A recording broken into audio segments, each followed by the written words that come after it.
Going on, everyone? I want to talk a little bit about the Sixers game tomorrow going into OKC. It's going to be a dogfight. It's going to be a battle. We had the very emotional game against OKC at home. Was it maybe like a month or so back? That was really emotional with Paul George hitting the big shot there at the end after we took a late lead on a Jimmy Butler bucket. But we have no Embiid still. Still not reevaluated yet. Still no Embiid. And that pisses me off. On top of that, with Boban going down last game, now luckily it's not as bad as it seemed.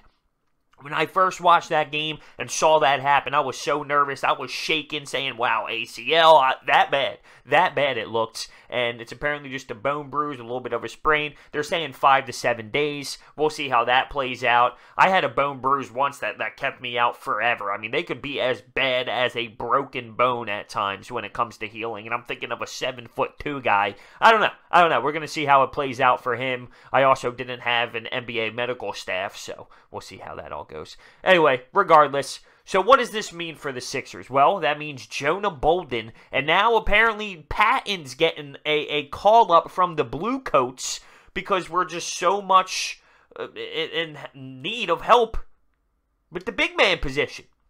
I was thinking Amir Johnson. Now, you look at what the other squad has that could play the 5. You're talking Steven Adams, Nerlens Noel of all people. Grant could be a pest sometimes down there. Looking at the Sixers and this situation moving into tomorrow's game, I'm nervous. It's not looking great. I don't have the most confidence in the world. They're going to attack the paint. They're going to literally try and destroy that. Now, their top 2 guys, Paul George, really, and Russell Westbrook, even though I'm not a huge believer of him, he's still a pest to play against. They're not big guys, right? They're not the guys that are going to be in the post and dominate in the low post. But they can feed Steven Adams. They can feed him and easily abuse Jonah Bolden and Patton if we end up going that route.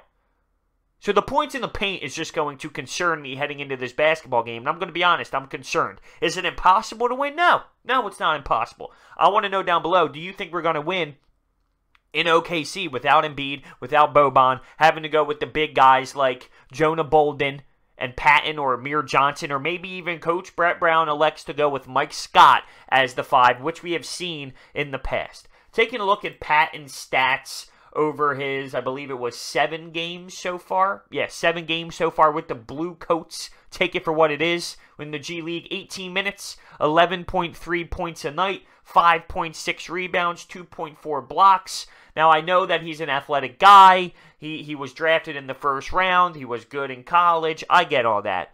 But to get thrown in right now in this type of situation, backstretch, playoff run, going up against a playoff team, I can't expect much. Like, if I'm scared to see Bolden out there, I'm going to be scared to see Patton in the ball game.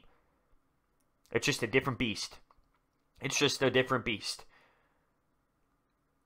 I look at this team and I say the same thing that I'm sure everybody else says. Uh-oh. Are you even concerned to the point now where's Embiid? What is this? Is this worse than what it seems like?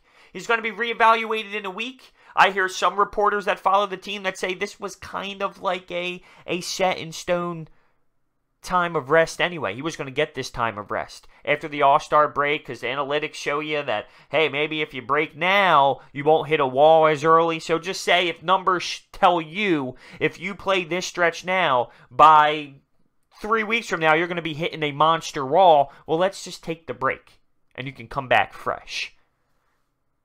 But I don't know. I don't know how true that is. Embiid's always kind of had this injury proneness lingering with him. Is it going to be holding him out the rest of the season? No. I obviously don't think it's to that degree, but I'm just concerned on where this team is really. And it's not just Embiid and the depth at the 5. I'm just concerned as a whole in the way this team's been playing and the way the coach has been performing and all around. I'm concerned. But when I look at this game at OKC, I'm nervous. Can we win? Sure, yes. It's not the biggest upset in the world.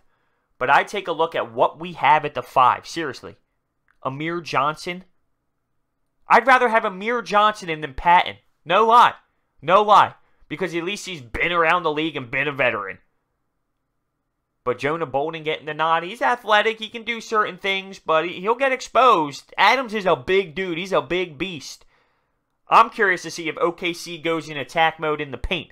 Now, that's what most coaches and good coaches would do, understanding that they can dominate that.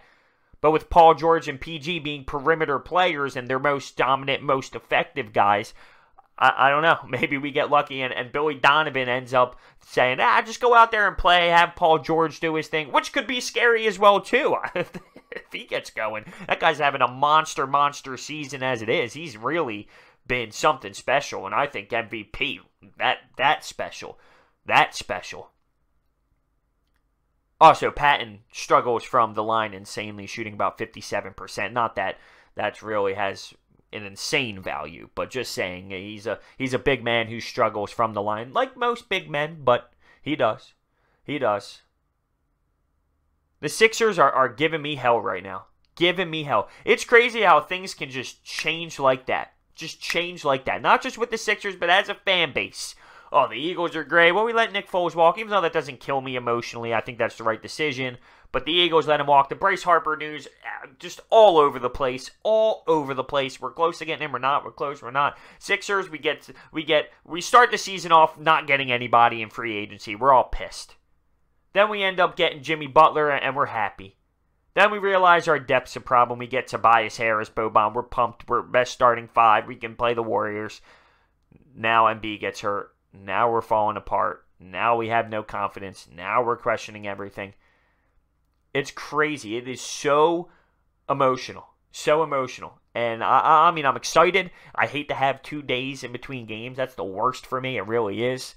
I hate it. But that's what we have right now. And I sit here and say I'm concerned going into OKC. I'm concerned. The team hasn't been playing well. There hasn't been much mojo. We've been blowing leads. We've been turning the ball over at alarming rate. We've been doing dumb things late in ball games that the normal player, like, say, Jimmy Butler, should know how to do. Not saying that it's his fault or anything, but I'm saying it's tough. Because who do you yell at? Whose issue is it when Jonah Bolden just pops a random three down the stretch? When we're up and need to kill clock after blowing the lead? Is that Jonah Bolden's fault? Is that Brett Brown's fault? Is that Jimmy Butler or other leaders not stepping up saying, yo, let's figure this out. Let's finish a ball game. Whose fault is it? Because the easy out is to yell at the coach, to yell at Jonah Bolden. I mean, I don't know to say the easy way to go on whose problem it is, but the team is just frustrating me right now, and I don't have the most confidence in the world, and understanding Embiid's out, and Boban is out. What do we do? What do we do? How are we going to be effective? How are we going to stop anyone from going in the paint? Whether it's Nerlens, Adams, other guys, other athletic players, how are we going to stop them from going into the paint? That's going to be the factor, in my opinion. That's going to be the factor. Everyone knows it. Why wouldn't you attack the paint? It's an easy no-brainer. Attack, attack, attack. Especially if we throw someone in there like Patton. And I'm not disrespecting him. But this is a different beast. This is something new. Watch, he's going to go out there and drop 20 and 12 with 4 block shots. And I'm going to sit here on the post-game show like this.